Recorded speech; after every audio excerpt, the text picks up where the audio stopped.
Hello दोस्तों,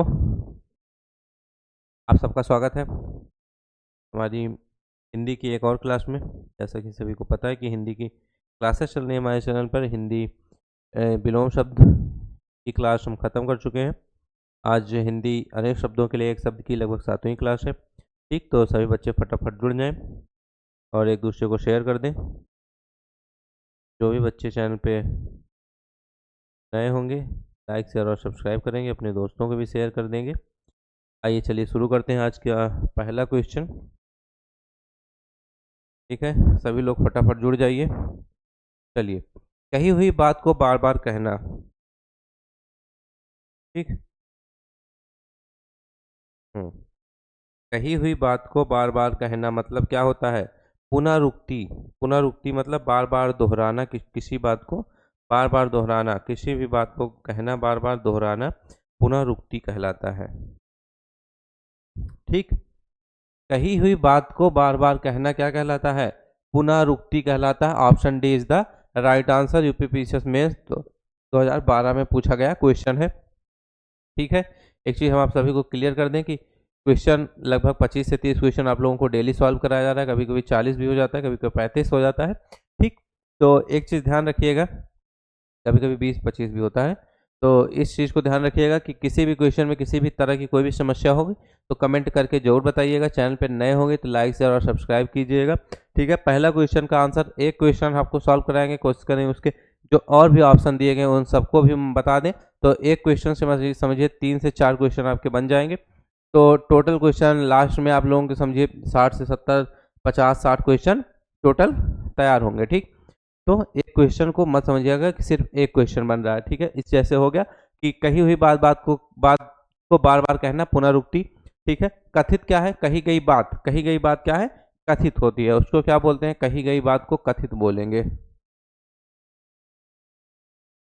कही गई बात को क्या बोलते हैं? कथित बोलेंगे। ठीक है, कटुभाषी, कठोर। ठीक है, कटु बोलने वाला क्या कहलाता है? कटुभाषी कहलाता है।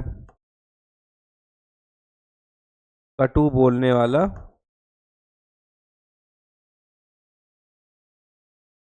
कटु बोलने वाला कटुभाषी कहलाता है। ठीक, कहावत, कहावत जान ही रहे होंगे, जो गांव में कहा जाती है या फिर कहीं भी कही जा सकती है, उसको कहावत बोलते हैं।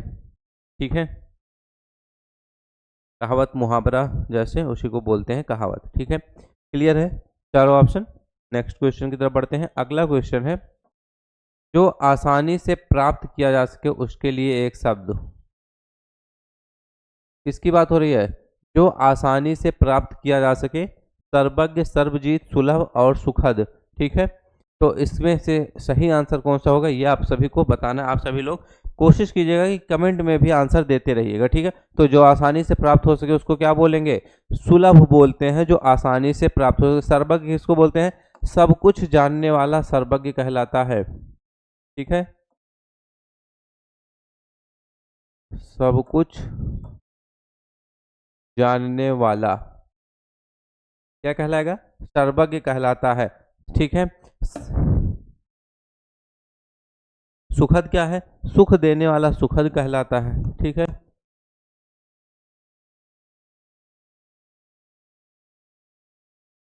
सुख देने वाला क्या कहलाएगा? सुखद कहलाता है। ठीक है, सुख देने वाला क्या कहलाएगा? सुखद कहलाएगा। क्लियर है? सर्वजीत का भी मैंने बताया था आप सभी को। सर्वजीत का क्या होता है? सबको जीतने वाला सर्वजीत कहलाता है। सर्वजीत क्या है? सबको जीतने वाला क्या कहलाता है? सर्वजीत कहलाता है। क्लियर है? चारों ऑप्शन सभी को क्लियर हो गए होंगे ना? चलिए नेक्स्ट क्वेश्चन की तरफ बढ़ते हैं। अगला क्वेश्चन है, समान रूप से ठंडा और गर्म। ठीक, क्या होगा? समान रूप से ठंडा और गर्म के लिए एक शब्द। समशीतोष्ण, समकालीन, समदर्शी और शीतोष्ण। ठीक है, तो ये क्वेश्चन मैं शायद करा चुका हूं इसका भी। तो समशीतोष्ण समान रूप से ठंडा और गर्म क्या कहलाता है? समशीतोष्ण कहलाता है। ठीक है, समदर्शी क्या है? जो सबको समान समझता है उसको समदर्शी बोलते हैं।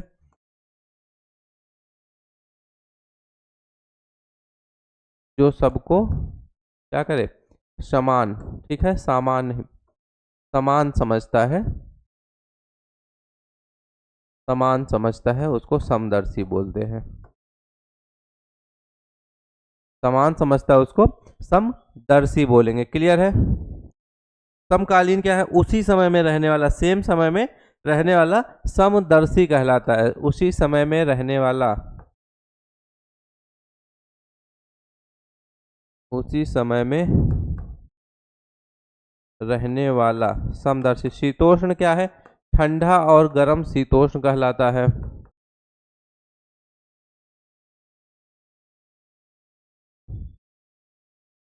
ठंडा और गर्म क्या कहलाता है, शीतोष्ण कहलाता है। क्लियर है। सभी ऑप्शन आप सभी को मेरे ख्याल से क्लियर हो गए होंगे। ठीक है, किसी में कोई कंफ्यूजन नहीं होगी, कंफ्यूजन होगी तो कमेंट कीजिएगा। चलिए अगले क्वेश्चन की तरफ बढ़ते हैं।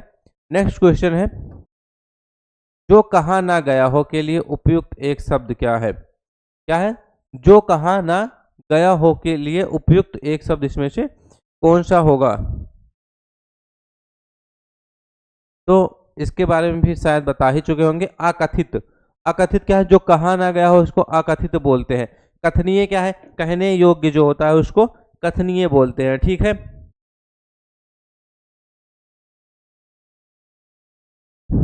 जो कहा ना गया हो उसको क्या बोलते हैं, अकथित बोलते हैं। कथनीय क्या है, जो वाणी द्वारा कहा जा सके उसको कथनीय बोलते हैं। जो वाणी द्वारा कहा जा सके, वाणी द्वारा कहा जा सके क्या कहलाता है, कथनीय कहलाता है। अकथनीय क्या है, जो वाणी द्वारा ना कहा जा सके उसको अकथनीय कहते हैं। जो वाणी द्वारा ना कहा जा सके, जो वाणी द्वारा ना कहा जा सके उसको क्या बोलते हैं, अकथनीय बोलते हैं। और अव्यक्त क्या है, जो शब्दों द्वारा व्यक्त ना हो सके अव्यक्त कहलाता है। जो शब्दों द्वारा व्यक्त ना हो सके,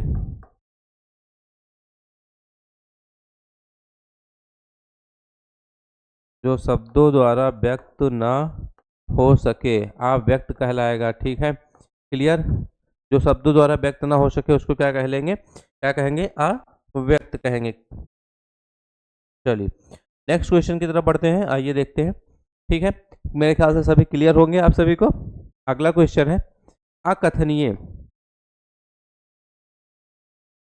अकथनीय शब्द से क्या तात्पर्य है, जो बात वर्णन से परे हो। ठीक है, अभी मैंने इसका आप लोगों को इसका क्वेश्चन भी कराया। ठीक है, ये इसके बारे में भी बताया। जो वाणी द्वारा व्यक्त किया जा सके, जिसे वाणी व्यक्त ना कर सके, जो वचन या वाणी द्वारा ना कहा जा सके। तो ये option D is the right answer. जो वाणी या वचन द्वारा ना कहा जा सके उसको क्या बोलते हैं, अकथनीय बोलते हैं। ठीक, क्या बोलेंगे, अकथनीय बोलेंगे, जो वचन या वाणी द्वारा ना कहा जा सके। अनुश्रुति नेक्स्ट है, अनुश्रुति शब्द के लिए एक वाक्य, सुनकर भी ना सुनने का नाटक करना, परंपरा से सुना हुआ, जो कानों को सुनने में कटु लगे, और क्या है, जो सुनने योग्य हो। ठीक है, तो अनुश्रुति क्या होता है, परंपरा से बना सुना हुआ। ठीक है, अनुश्रुति क्या है, परंपरा से सुना हुआ क्या कहलाता है, अनुश्रुति कहलाता है। ठीक, जो कानों को कटु लगे। ठीक है, जो कानों को सुनने में कट लगे क्या है, कर्णकुट कटु। ठीक, क्या है, कर्ण कटु कहलाएगा। कानों को कटु लगे उसको कर्ण कटु कहते। सुनकर भी ना सुनने का नाटक करना, अनसुना करना होता है। ठीक है, अनुसुना हो जाएगा ये, क्या होगा, अनसुना होगा। ठीक है, सुनकर भी ना सुनने का नाटक करना अनसुना कहलाता है। जो सुनने योग्य हो, ठीक है, उसे क्या बोलेंगे, श्रव्य बोलते हैं। जो सुनने योग्य हो, ये होगा, जो सुनने योग्य उसको क्या बोलते हैं, श्रव्य बोलेंगे। क्लियर है, चारों ऑप्शन। ठीक है, चलिए नेक्स्ट क्वेश्चन की तरफ बढ़ते हैं। नेक्स्ट क्वेश्चन है, परंपरा से चली आ रही बात। ठीक है, परंपरा से चली आ रही बात, प्रतिश्रुति, अनुश्रुति, अनुलोम और ब्याज श्रुति। ठीक है, तो सेम क्वेश्चन है, बस पूछ लिया है, ठीक है। वैसे ही क्या होगा, अनुश्रुति हो जाएगा, अनुश्रुति, ठीक। परंपरा से चली आ रही बात या फिर परंपरा से सुना हुआ भी बोल सकते हैं इसको, अनुश्रुति, परंपरा से सुना हुआ, परंपरा से सुना हुआ अनुश्रुति कहलाएगा, ठीक है। क्लियर है। आइए नेक्स्ट क्वेश्चन देखते हैं। अगला क्वेश्चन है जो देखने के योग्य हो,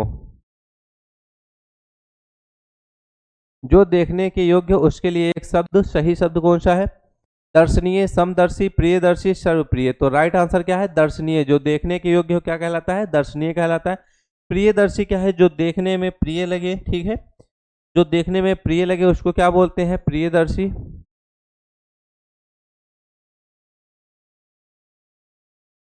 जो देखने में प्रिय लगे उसको क्या बोलते हैं, प्रियदर्शी बोलते हैं। सर्वप्रिय, सबको प्रिय लगने वाला, सर्वप्रिय, ठीक। सबको प्रिय लगने वाला क्या कहलाता है, सर्वप्रिय कहलाता है, ठीक है। जो सभी को प्रिय हो सर्वप्रिय हो जाएगा, ठीक है। अब समदर्शी क्या है, समान रूप से देखने वाला, समदर्शी, ठीक। समान रूप से देखने वाला, समान रूप से देखने वाला क्या कहलाता है, समदर्शी कहलाता है। जो क्या है, समान रूप से देखने वाला हो उसको समदर्शी कहते हैं। क्लियर। आइए नेक्स्ट क्वेश्चन की तरफ बढ़ते हैं। चारों ऑप्शन क्लियर हो गए होंगे आप सभी को। चलिए अगला क्वेश्चन है, पृथ्वी से संबद्ध क्या है, जो पृथ्वी से संबद्ध है, पृथ्वी से जुड़ा हुआ है, क्या कहलाएगा, भूधर, स्वयंभू, भूमिज और पार्थिव। तो क्या होगा, उसको क्या बोलते हैं, पार्थिव बोलेंगे। क्या है, जो पृथ्वी से संबद्ध हो उसको पार्थिव बोलते हैं, ठीक है।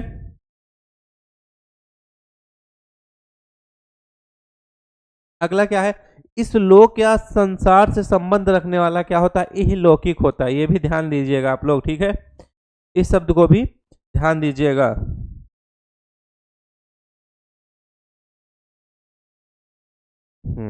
ठीक है। पृथ्वी से संबंध पार्थिव, जो मैंने एक और बताया आप लोगों को, इस लोक से संबंध, ठीक है। जो इस लोक से संबंध रखने वाला इहलौकिक कहलाता है, इसको भी ध्यान दीजिएगा, इसमें है नहीं लेकिन जानते रहिए। जो इस लोक से संबंध रखता हो,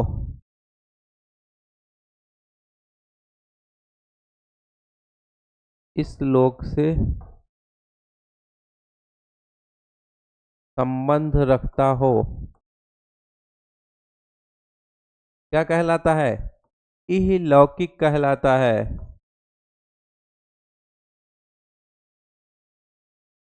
इहलौकिक कहलाएगा, जो इस लोक से संबंध रखता हो इहलौकिक कहलाएगा, ठीक है। चलिए अगले क्वेश्चन की तरफ बढ़ते हैं। अच्छा इसका भी जान लेते हैं। भूधर क्या है, जो भू को धारण करे उसको भूधर कहते हैं, ठीक है। जो भू को धारण करे, भूधर, भू को धारण करे क्या कहलाता है, भूधर कहलाता है, भूधर कहलाएगा। स्वयं से उत्पन्न हो जो उसको स्वयंभू कहेंगे, स्वयं से उत्पन्न हो,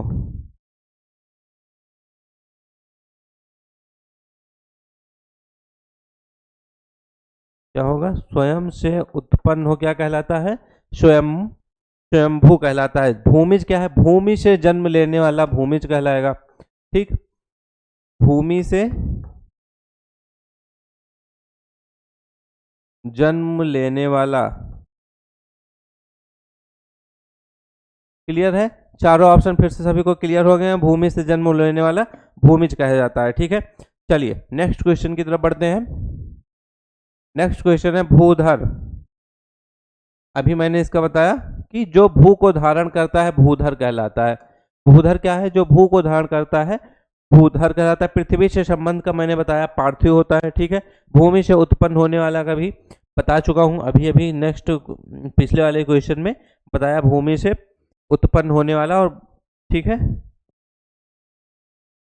भूमि से जन्म लेने वाला, ठीक, भूमिज। चलिए नेक्स्ट क्वेश्चन है, बढ़ा चढ़ाकर कहना, किसी बात को बढ़ा चढ़ाकर कहना क्या होता है? अतिवादी, अत्यंत, अतिशय और अतिशयोक्ति। तो उसको क्या बोलेंगे? अतिशयोक्ति बोलते हैं, ठीक है। अतिशयोक्ति, किसी बात को बढ़ा चढ़ाकर कहना क्या कहलाता है? अतिशयोक्ति, हाइपरबोल, ठीक, इंग्लिश में, ठीक। चलिए नेक्स्ट क्वेश्चन है, जो पहले था पर अब नहीं।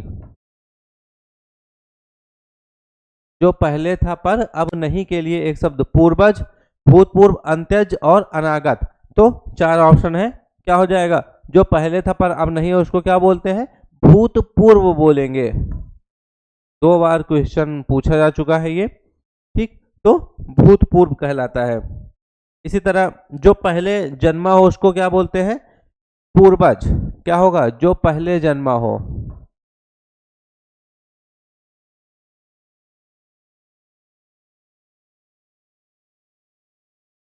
जो पहले जन्मा हो क्या कहलाता है? पूर्वज कहलाता है, ठीक है। अंत्यज भी है, जो जिसने अंतिम वर्ण में जन्म लिया हो उसको अंत्यज कहते हैं, जिसने अंतिम वर्ण में जन्म लिया हो। अंतिम वर्ण में जन्म लिया हो, अंतिम वर्ण में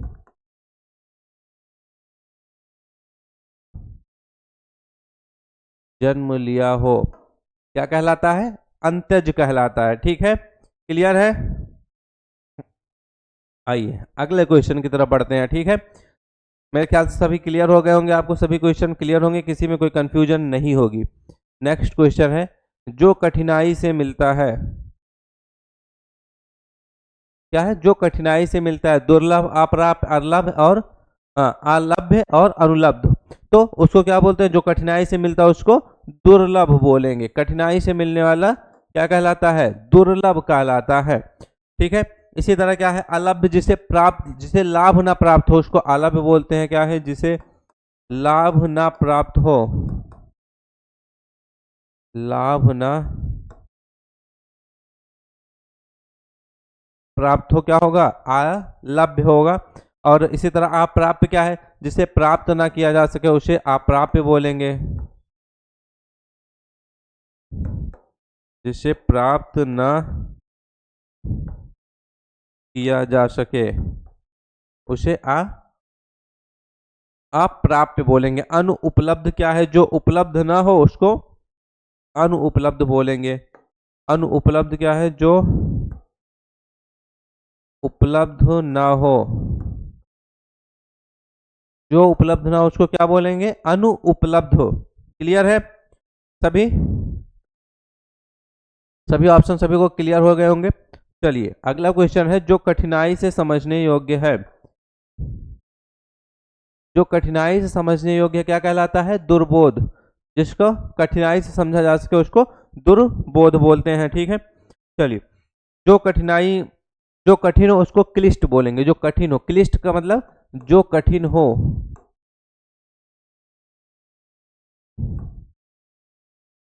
क्लिष्ट, क्लिष्ट को थोड़ा सा ध्यान दीजिएगा आप लोग, क्लिष्ट पूछा जा सकता है आप लोगों से, ठीक है। तो जो कठिन हो उसको क्या बोलते हैं?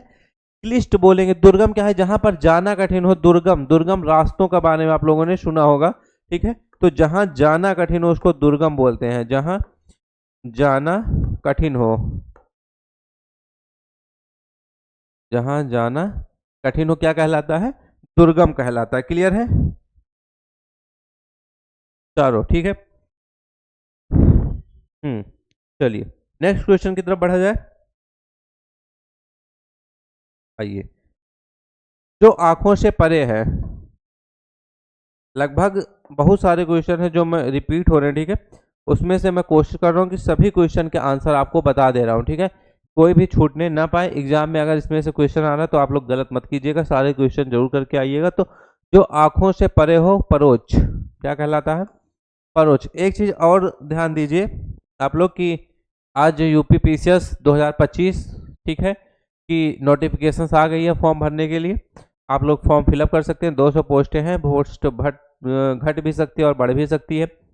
और आर की भी कोई डेट नहीं है, लेकिन अप्रैल में तो नहीं होगी, मई में भी नहीं होगी, जून में हो सकती है आर, ठीक है। तो आर के लिए अभी से लग जाइए। और जो अक्टूबर 12 अक्टूबर को पीसीएस प्री है उसके लिए भी लग जाइए। तो अभी आप लोगों के पास अच्छा खासा टाइम है, अगर अभी से लगे रहेंगे हिंदी आपकी कंप्लीट हो जाएगी। उसके पहले ही जीके जीएस में जल्द ही शुरू करने वाला हूँ, 1 ही 2 दिन में जीके जीएस की भी एक क्लास जरूर लूँगा अब, ठीक है। किसी न किसी कोचिंग इंस्टीट्यूट का, संस्था का पेपर, ठीक है, सॉल्व कराऊंगा या फिर मैं खुद से कोशिश करूंगा पेपर बना के सॉल्व कराने का आप लोगों को। तो जल्द ही जीके जीएस भी शुरू करेंगे यूपी पीसीएस के लिए, ठीक। और करंट भी, कि मंथली करंट भी खत्म किया जा सके डेली डेली, ठीक है। चलिए, इसमें एक वर्ड है द्रष्टव्य। जो देखने योग्य हो उसको क्या बोलते हैं? द्रष्टव्य बोलेंगे। जो देखने योग्य हो, जो देखने योग्य हो इसको क्या बोलेंगे? द्रष्टव्य बोलते हैं। प्रियदर्शी क्या बोलते हैं? मैंने बता ही दिया, जो देखने में प्रिय हो उसको प्रियदर्शी बोलते हैं। जान लीजिए फिर से, जो देखने में प्रिय हो, जो देखने में प्रिय हो उसको प्रियदर्शी बोलेंगे। प्रत्यक्ष किसे बोलते हैं? जो आंखों के सामने हो उसको प्रत्यक्ष बोलते हैं।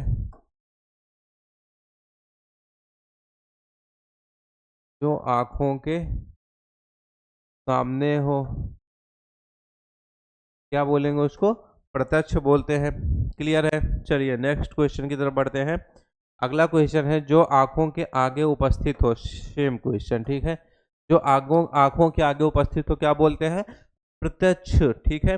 आंखों के आगे उपस्थित हो उसको भी प्रत्यक्ष बोलते हैं। जो आंखों से परे हो परोक्ष बोलते हैं। मैंने बता ही दिया आप सभी को, ठीक है। प्रियदर्शी जो सबका प्रिय हो, ठीक है। जो देखने में प्रिय हो, जो देखने में प्रिय हो उसको प्रियदर्शी बोलते हैं। और अपारदर्शी क्या है? जिसके आर पार ना देखा जा सके, जिसके पार ना देखा जा सके, अपारदर्शी। जिसके पार ना देखा जा सके उसको अपारदर्शी बोलते हैं। चारों ऑप्शन क्लियर है सभी को? चलिए अगला क्वेश्चन है अथाह। अथाह शब्द के लिए एक वाक्य। जिसकी गहराई नापी जा सके। थोड़ा ध्यान से पढ़िएगा आराम से, ठीक है, जिससे क्वेश्चन गलत ना पाए। जिसकी गहराई नापी जा सके, जिसकी गहराई ना नापी जा सके, जिसकी कोई सीमा ना हो, जिसका अंत हो। तो जिसकी गहराई ना नापी जा सके उसको क्या बोलते हैं? अथाह बोलते हैं। उसकी गहराई नहीं नापी जा सकती उसको अथाह बोलते हैं। जिसकी गहराई नापी जा सके उसको थाह बोलेंगे, ठीक है। ये भी जान लीजिए, जिसकी गहराई नापी जा सके उसको थाह बोलेंगे। जिसकी कोई सीमा ना हो उसको असीमित बोलते हैं, ठीक है। जिसकी कोई सीमा ना हो क्या बोलते हैं? असीमित बोलते हैं, ठीक है। जिसका अंत ना हो उसको अनंत बोलेंगे, ये पता ही होगा, ठीक है। जिसका अंत ना हो अनंत। क्लियर है? चलिए नेक्स्ट क्वेश्चन है संदेश ले जाने वाला। वाक्य हेतु सही शब्द कौन सा है? संदेश। जो क्या है? संदेश ले जाने वाला क्या कहलाता है? संदेशवाहक। संदेश ले जाने वाला संदेशवाहक। पत्रवाहक, चपरासी, सूचना दाता। तो इन सब चीजों को ध्यान रखिएगा कि जो सिर्फ संदेश ले जा रहा है संदेशवाहक कहलाता है। पत्र को ले जाने वाला पत्रवाहक कहलाता है। जो पत्र ले जा रहा है उसको पत्रवाहक कहेंगे, ठीक है। पत्र को ले जाने वाला, पत्र को ले जाने, पत्र को ले जाने वाला क्या कहलाता है?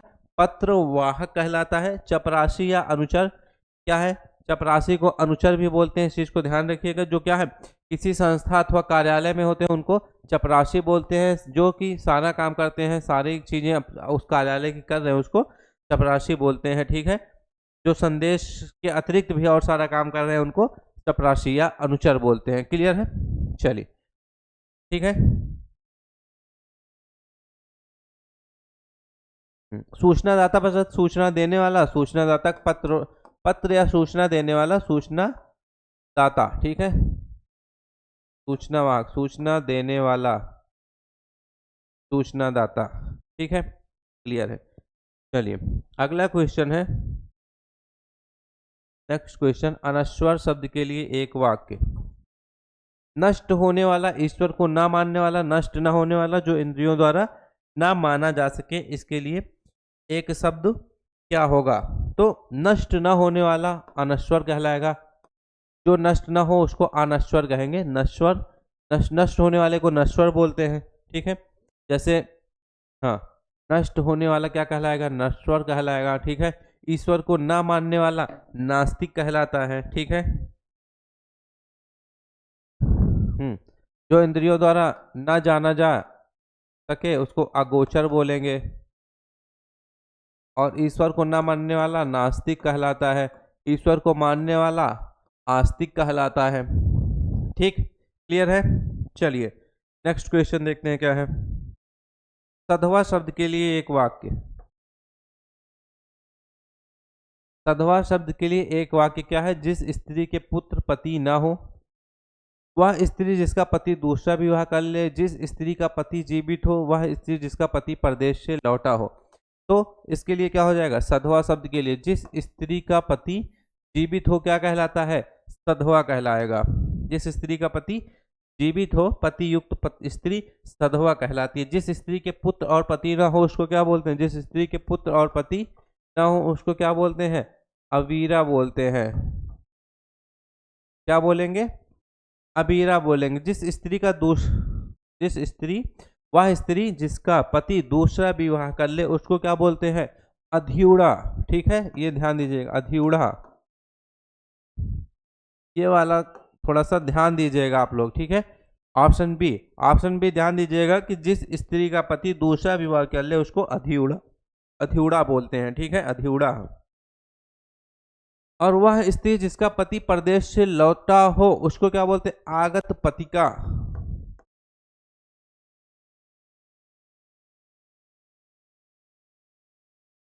क्या कहलाता हो? आगत पतिका कहलाता है। जिस स्त्री का क्या होगा? जिस स्त्री का पति परदेश से लौटा हो आगत पतिका कहलाता है। चलिए नेक्स्ट क्वेश्चन है, फिर से सेम क्वेश्चन है। तो जिस स्त्री का पति जीवित है सधवा कहलाएगी। ठीक है, क्या कहलाती है? सधवा कहलाती है। 2013 आर प्री में पूछा गया था ये। अगला क्वेश्चन है पति युक्ता स्त्री, सेम क्वेश्चन है। ठीक है, सधवा कहलाएगी। यूपी आर 2013 प्री और मेंस दोनों में भी पूछा गया था ये क्वेश्चन। ठीक है, तो ऐसे क्वेश्चन जरूर ध्यान दीजिएगा जो एक बार नहीं कई बार रिपीट हो रहे हैं, ऐसे क्वेश्चन को जरूर ध्यान दीजिए। चलिए नेक्स्ट क्वेश्चन है व्यर्थ खर्च कर डालने वाला जो क्या कर रहा है? व्यर्थ में खर्च कर रहा है पैसे, मितव्ययी, अपव्ययी, फिजूल खर्च और कृपण। तो क्या होगा? व्यर्थ खर्च कर डालने वाला अपव्ययी कहलाता है। जो व्यर्थ में पैसे, फालतू के पैसे खर्च कर रहा है अपव्ययी कहलाता है। आय से अधिक खर्च करना फिजूल खर्च। फिजूल खर्च क्या है? आय से अधिक खर्च करना। आय से अधिक खर्च करने वाला, आय से अधिक खर्च करने वाला क्या कहलाता है? फिजूल खर्च कहलाता है। मितव्ययी क्या है? कम खर्च करने वाला मितव्ययी कहलाएगा। कम खर्च करने वाला, कम खर्च करने वाला क्या कहलाता है? मितव्ययी कहलाता है। कृपण क्या है? जरा सा भी खर्च करने में क्या करे? जो आनाकानी करता है, जो जरा सा भी खर्च करने में आनाकानी करे उसको कृपण कहते हैं। ठीक है, तो जरा सा भी खर्च करने में आनाकानी करने वाला, जरा सा भी खर्च करने में, खर्च करने में आनाकानी करने वाला, आनाकानी, जरा सा भी खर्च करने में आनाकानी करने वाला कृपण कहलाता है। क्लियर है? चारों ऑप्शन फिर से आप सभी को क्लियर हो गए होंगे। मैं सब में क्वेश्चन कोशिश कर रहा हूँ कि सभी के जो है चारों ऑप्शन आप सभी को क्लियर हो जाए, किसी में कोई कंफ्यूजन ना रहे। ठीक है, जो जरा सा भी धन करने खर्च करने में आनाकानी करता है कृपण हो जाएगा। क्लियर है? जो जरा सा भी धन खर्च करने में क्या कर रहा है? आनाकानी कर रहा है उसको कृपण बोलते हैं। इसको मैं बता ही चुका हूं आप लोगों को। ठीक, चलिए नेक्स्ट है प्रत्येकता। प्रत्येकता शब्द के लिए दिए गए वाक्यों में से कौन सा शब्द वाक्य उपयुक्त होता है? वह स्त्री जिसका पति मर चुका हो, जिस स्त्री के पुत्र पति हो, पति के द्वारा छोड़ दी गई स्त्री, वह स्त्री जो पर पुरुष से प्रेम करती हो। ध्यान दीजिएगा, 2 बार सिर्फ यहाँ पे पूछा गया, आगे भी कई बार क्वेश्चन पूछा गया होगा। तो पति के द्वारा छोड़ दी गई स्त्री क्या कहलाती है? परित्यक्ता। ठीक है, परित्यक्ता, जो पति के द्वारा छोड़ दी गई स्त्री है उसको परित्यक्ता करते हैं। जिसका पति मर चुका हो उसको क्या बोलते हैं? विधवा बोलते हैं। सभी को ये शायद पता होगा। जिस स्त्री के पुत्र और पति हो, जिस स्त्री के पुत्र और पति हो उसको क्या बोलेंगे? पुरंधरी।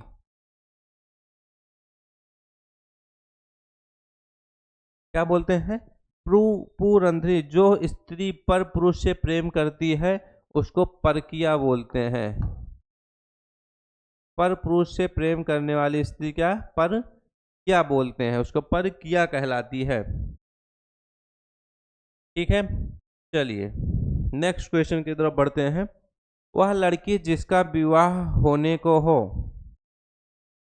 इस समय विवाह का सीजन भी चल रहा है, कई सारी पता नहीं कितनी लाख शादियां हो रही हैं, तो उसी में एक ये जान लीजिए, वह लड़की जिसका विवाह होने को हो क्या कहलाती है? वैवाहिका कहलाती है। विवाहिता क्या है? जिसकी शादी हो चुकी हो उसको क्या बोलते हैं? विवाहिता बोलते हैं। विवाहिता किसको? जिस लड़की का विवाह हो चुका हो उसको विवाहिता बोलते हैं। वंध्या क्या है? जो स्त्री को संतान पैदा ना होती हो उसको वंध्या बोलेंगे। क्लियर है? ठीक है, सभी जानते रहिए, जिस स्त्री को संतान ना पैदा हो क्या कह देंगे? बंध्या कहेंगे। जिसका विवाह हो चुका हो विवाहिता, सधवा। जिसका पति जीवित हो उसको सधवा बोलते हैं। क्लियर है? चलिए नेक्स्ट क्वेश्चन की तरफ बढ़ते हैं। अगला क्वेश्चन है, वनस्पति का आहार करने वाला, वनस्पति का आहार करने वाला फलाहारी, वनस्पत्याहारी, शाकाहारी और निराहारी। तो क्या हो जाएगा? वनस्पति का आहार करने वाला वनस्पत्याहारी, वनस्पत्याहारी वनस्पति का आहार करने वाला। फलाहारी क्या है? फल का आहार करने वाला फलाहारी, फल का आहार करने वाला, फल का आहार करने वाला क्या है? फलाहारी कहलाता है। शाकाहारी किसको कहते हैं? शाक का आहार करने वाला शाकाहारी होगा। ध्यान दीजिएगा इस चीज। ठीक है, शाक का आहार करने वाला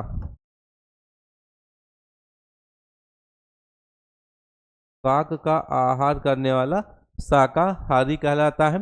ठीक है, क्लियर है? निराहारी किसको बोलते हैं? निराहारी आहार ना करने वाला निराहारी, आहार ना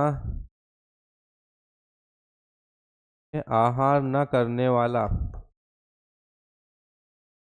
आहार ना करने वाला क्या कहलाता है? निराहारी कहलाता है। क्लियर है? सभी क्वेश्चन सभी को क्लियर हो गए होंगे मेरे ख्याल से, किसी में कोई कंफ्यूजन नहीं होगी आप सभी को। चलिए इसी क्रम में नेक्स्ट क्वेश्चन देखते हैं। जिस पर मुकदमा चलाया गया हो,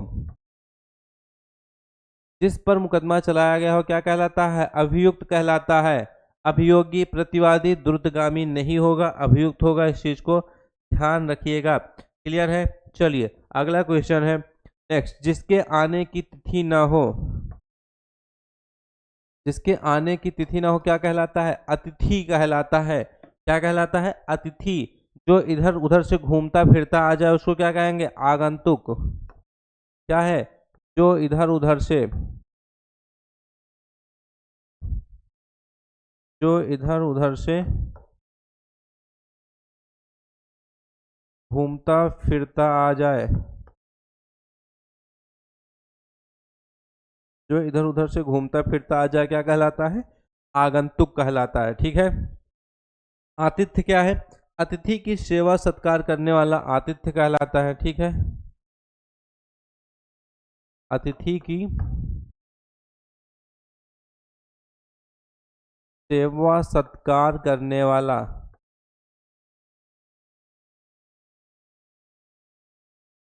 सेवा सत्कार करने वाला क्या कहलाता है? आतिथ्य कहलाता है। सभी को क्लियर हो गया होगा, ठीक।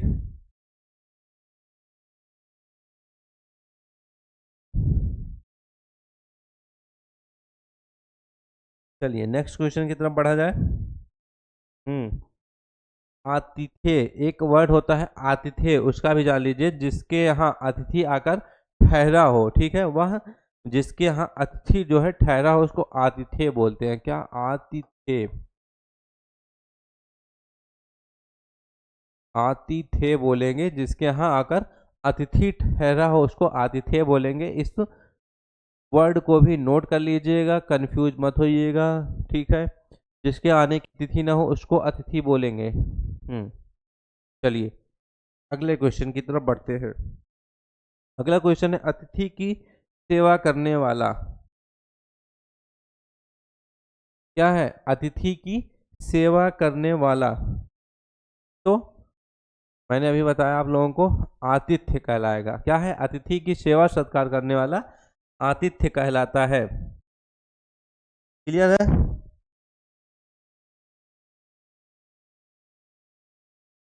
कोई क्वेश्चन, कोई कंफ्यूजन नहीं होगा शायद, ठीक है। किसी भी क्वेश्चन में कोई कंफ्यूजन होगा कमेंट कीजिए, क्वेश्चन में ना भी कंफ्यूजन हो तब भी कमेंट कीजिए। सेशन कैसा लग रही है, क्लास कैसी लग रही है, इसके बारे में बताइए, ठीक है। उसके बारे में भी बताइए कि क्लास कैसी लग रही है, कमेंट करके जरूर बताइएगा। क्लियर है? चलिए नेक्स्ट क्वेश्चन एक और देख लेते हैं, लास्ट क्वेश्चन। जिसे भले बुरे का ज्ञान ना हो। क्या है? जिसे भले बुरे का ज्ञान ना हो क्या होगा? अविवेकी कहलाएगा। क्या होगा? अविवेकी। जिसे भले बुरे का ज्ञान ना हो, जिसे भले बुरे का ज्ञान हो उसको विवेकी कहेंगे। जिसे भले बुरे का ज्ञान हो, भले बुरे का ज्ञान हो, क्या कहलाता है? उसे विवेकी बोलते हैं, उसे विवेकी बोलेंगे, ठीक है। दुर्बोध क्या है? जो जल्दी समझ में ना आए उसको दुर्बोध बोलेंगे। दुर्गेय क्या है? जो सरलता से ना जाना जा सके। क्या होगा? जो सरलता से ना जाना जा सके, जो सरलता से ना जाना जा सके, दुर्गेय, ठीक है। उसको क्या बोलते हैं? दुर्गेय बोलते हैं। दुर्बोध का भी मैंने बताया, जो जल्दी समझ में ना आए उसको दुर्बोध बोलते हैं, ठीक। जो जल्दी समझ में ना आए उसको क्या बोलेंगे? दुर्बोध बोलेंगे। क्लियर है? चारों ऑप्शन आप सभी को क्लियर हो गए होंगे, किसी में कोई कंफ्यूजन नहीं होगी। चलिए ठीक है, मिलते हैं नेक्स्ट क्लास में आप सभी से। तब तक के लिए जय हिंद। क्लास कैसी लगी आप सभी को कमेंट करके बताइएगा, ठीक है। चलिए जय हिंद दोस्तों।